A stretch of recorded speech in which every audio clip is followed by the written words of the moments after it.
শিশু যৌন নির্যাতনের মতো ভয়ঙ্কর বাস্তবতা, মানসিক ব্যাধি ওসিডি আর একজন চিকিৎসকের চরিত্রে জয়া আহসান। চলতি বছরে ওপার বাংলায় মুক্তি পেতে যাওয়া জয়া আহসানের নতুন সিনেমা ওসিডি ইতিমধ্যেই দর্শকদের মাঝে তৈরি করেছে প্রবল আগ্রহ।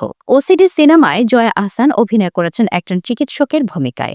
এই সিনেমার মূল বিষয়বস্তু অবসেসিভ কম্পালসিভ ডিসঅর্ডার ওসিডি এবং শিশু যৌন নির্যাতন বা পিডোফিলিয়া, যা বাংলা সিনেমায় আগে খুব একটা গুরুত্ব দিয়ে তুলে ধরা হয়নি।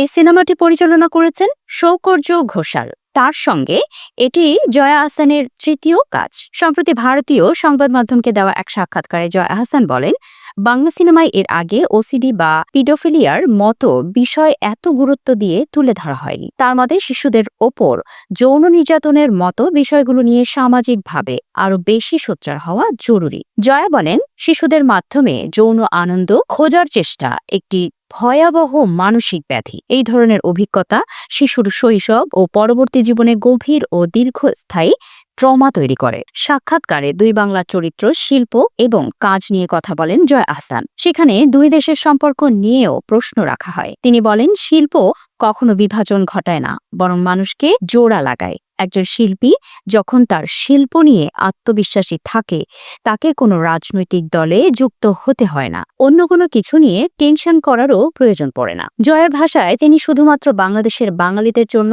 বা শুধুই পশ্চিমবঙ্গের বাঙালিদের জন্য কাজ করেন না। তিনি বলেন, সারা পৃথিবীতে যেখানে যত বাঙালি ছড়িয়ে আছে, ইউএই, পাকিস্তান কিংবা অন্য যে কোনো দেশে, সব বাঙালির কাছেই পৌঁছাতে চান একজন বাঙালি শিল্পী হিসেবে। দুই দেশের সাধারণ মানুষের একাংশের মধ্যে যে বিদ্বেষ দেখা যাচ্ছে তা সাময়িক বলেই মনে করেন জয়া আহসান। তিনি মনে করেন, ভার্চুয়াল দুনিয়ার নেতিবাচকতা বাস্তব চিত্র নয়। এই বিষয়ে জয়া বলেন, গুটি কয়েক মানুষ সমাজ মাধ্যমকে ব্যবহার করে বিদ্বেষ ছড়ায়। তার কাছে সোশ্যাল মিডিয়া অনেক সময় ডাস্টবিনের মতো মনে হয়। তিনি বলেন, বাস্তবে তিনি যে ভালোবাসা পাচ্ছেন, যেভাবে তার ছবি রিলিজ হচ্ছে, কমেন্টে দর্শকদের ভালোবাসা আসছে, সেগুলোই আসল সত্য।